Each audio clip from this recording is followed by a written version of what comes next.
Hi guys, অনেকদিন পর আবার সেই ব্যারেজে এলাম। দেখো, বৃষ্টি এখনো সেরকম হয়নি, তাই এখনো তেমন তরতাজা হয়নি জঙ্গলগুলো। তো যেটুকু হয়েছে তাতে যা লাগছে, অন্য টাইমে একটু মরা মরা থাকে ঘাস পাতাগুলো, বিশেষ করে গ্রীষ্মকালে, টানের টাইমটায়, শীতকাল করে। এখন ওই একদিন দুদিন বৃষ্টি হয়েছে, তার উপরই এত সুন্দর লাগছে। তো এটা একটা বন নিম গাছ। এই গাছটা কাটলে পরে কতগুলো খাট হবে জানো বন্ধুরা। তো ভাবছি এই গাছটা নিয়ে চলে যাবো খাট বানানোর জন্য। আর এই যে আমরা রাস্তা থেকে আস্তে আস্তে একটা দেখলাম লিচু পারলো, পেরে বিক্রি করবে। তো সেখান থেকে আমরা এই লিচুগুলো নিলাম এক ব্যাগ। দাম মার্কেটের তুলনায় একটু কমই নিয়েছে।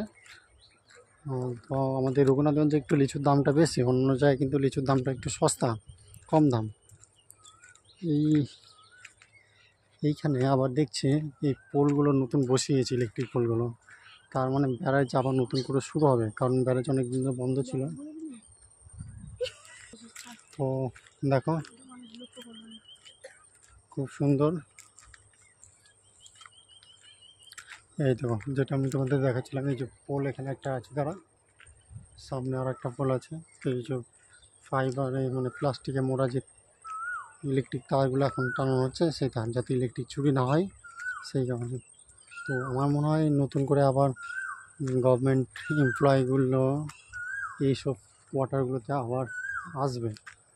ঠিক আছে, এই তো এই পোলগুলো নতুন সবাই বসিয়েছে, দেখতে পাচ্ছ।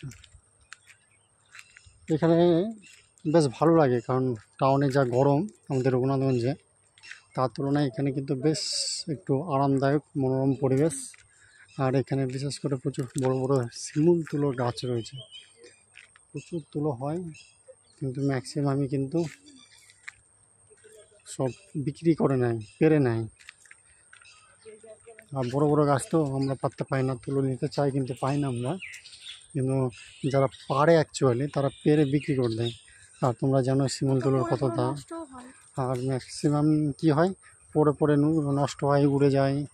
এবার যেগুলো পড়ে যায় সেগুলো ছড়িয়ে পড়ে, সেই কারণে কুড়িয়ে নেওয়াটাও একটা দুষ্কর কাজ। দেখো কত সুন্দর, এখানে একটা বোর্ড জ্বলছে, একটা মাঠ যেখানে কিন্তু সবাই খেলাধুলা করে, মাঝে মধ্যে পিকনিকও হয় শীতের সময় কিন্তু। এই দেখো, ভালো পরিবেশ। আর তোমাদের এই দেখো ফুলগুলো ফুটেছে, কত সুন্দর লাগছে। এই দেখো, ঠিক আছে, পেছনে দুটো আদিবাসী রয়েছে,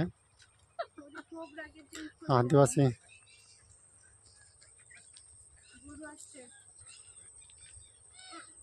দেখতে পাচ্ছ।